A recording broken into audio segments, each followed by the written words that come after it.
दोस्तों नमस्कार। दोस्तों नेटवर्क मार्केटिंग में कोई क्यों जुड़ता है? सस्ता प्रोडक्ट खरीदने के लिए या बेहतरीन लाइफ जीने के लिए? नेटवर्क मार्केटिंग एक बेहतरीन लाइफ बनाने का एक उत्तम साधन है। नेटवर्क जैसा कि आपने सुना, नेटवर्क वर्क का जाल बनाना। नेट मतलब जाल, वर्क मतलब काम की जाल बनाना, इसको कहते हैं नेटवर्क। तो हम जितना से कम समय में ज्यादा से ज्यादा लोगों को अपने साथ जोड़ेंगे और उनको प्रेरित करेंगे वो अपने साथ जुड़े और वो आगे जोड़ते जाएंगे, इसको कहते हैं मल्टी लेवल नेटवर्क। दोस्तों, कंपनी जो होती है, जो कोई भी प्लान बनाता है तो वो पूरी कैलकुलेट करता है जो कितने लेवल में हमें कितनी पैसा बांटनी है, कैसे कैसे पैसा बांटनी है। तो नेटवर्क कंपनी आज तक फ्लॉप एक ही कारण से हुई है, नॉलेज की कमी के कारण, अनुभव की कमी के कारण, और कोई कारण नहीं है। दोस्तों,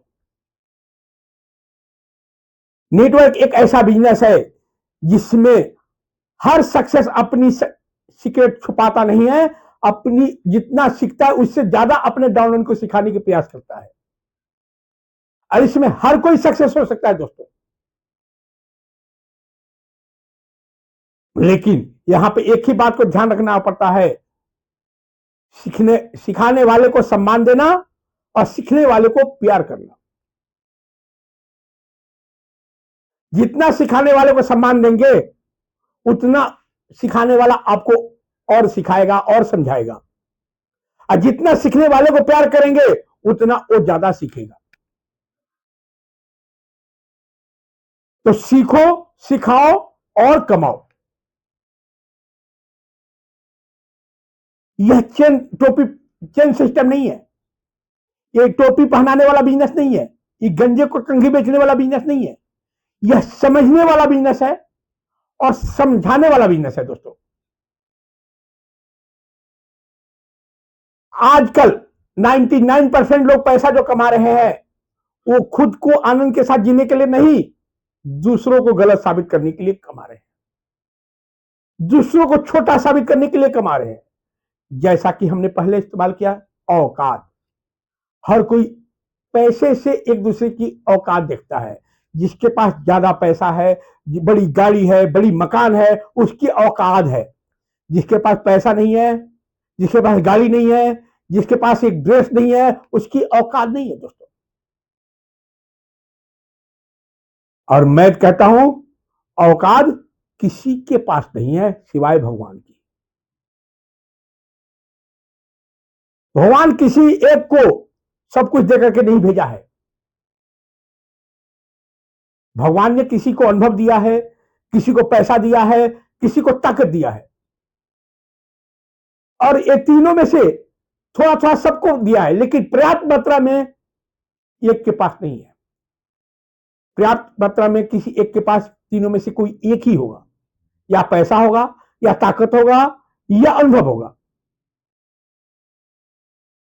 और जब ये पर्याप्त मात्रा में तीनों एक साथ मिलते हैं तभी कंपनी या टीम बनते हैं। दोस्तों, तभी सफलता मिलती है, क्योंकि अगर ये तीनों एक के पास हो गया तो ये किसी को नहीं पूछता है।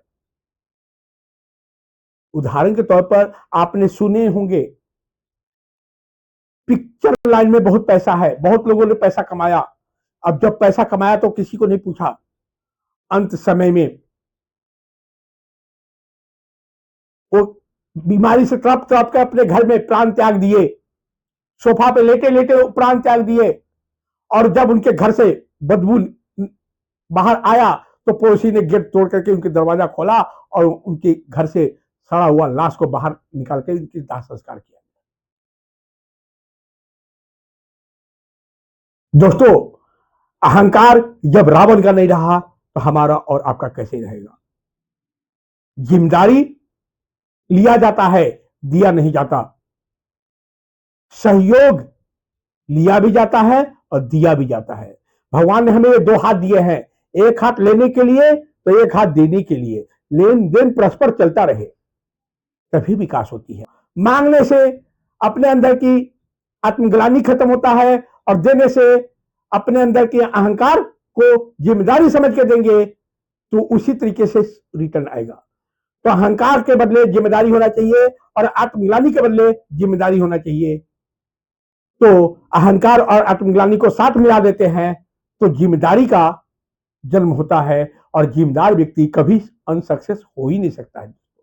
जिम्मेदार व्यक्ति मतलब डिसिप्लिन में रहना और डिसिप्लिन में रहना और डिसिप्लिन में लोगों को रहने के लिए प्रेरित करना, ना कि डरना, ना कि डराना। दोस्तों, इसी के साथ अपनी बात को विराम देता हूं। आशा करता हूं हमारी बात आप लोगों को समझ में आ रही होगी और आप हमारे विचार को समझेंगे और डरने के बजाय समझने का प्रयास करेंगे और अधिक से अधिक लोगों को समझाने का प्रयास करेंगे। समझेंगे तो ही सक्सेस हो पाएंगे और समझाएंगे तो ही सक्सेस होंगे। डरने से आज तक ना कोई सक्सेस हुआ है, ना भविष्य में कभी होगा। जय हिंद, जय भारत, जय संसार, जय परमानेंट फ्यूचर विजन इंडिया परिवार।